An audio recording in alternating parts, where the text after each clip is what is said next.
ભારત સરકારના પંચાયતી રાજ વિભાગ દ્વારા ગ્રામ્ય વિસ્તારમાં મિલકત ધારકોને પ્રોપર્ટી કાર્ડ આપવાના આશયથી ડ્રોન ટેકનોલોજી દ્વારા સ્વામિત્વ યોજના શરૂ કરવામાં આવી છે. સ્વામિત્વ યોજનાનો મુખ્ય હેતુ ગ્રામ્ય વિસ્તારના મિલકત ધારકોને પ્રોપર્ટી કાર્ડ મળી રહે તે છે. આજના ડિજિટલ યુગમાં ડ્રોન ટેકનોલોજી દ્વારા મિલકતોની માપણી કરી રેકોર્ડ ઓફ રાઇટ આપવાનો ભારત સરકાર દ્વારા નિર્ધાર કરાયો છે.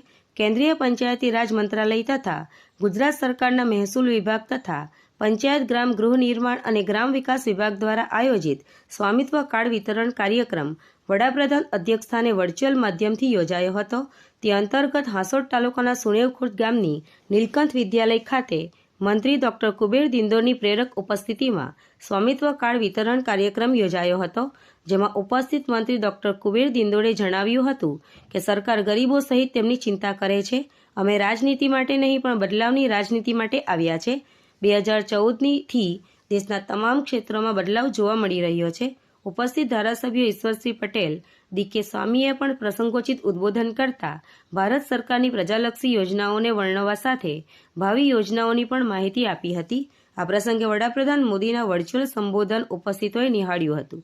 કાર્યક્રમમાં જિલ્લા કલેક્ટર ગૌરાંગ મકવાણા, જિલ્લા વિકાસ અધિકારી તાપસે સહિત અન્ય ઉચ્ચ અધિકારીઓ અને લાભાર્થીઓ ઉપસ્થિત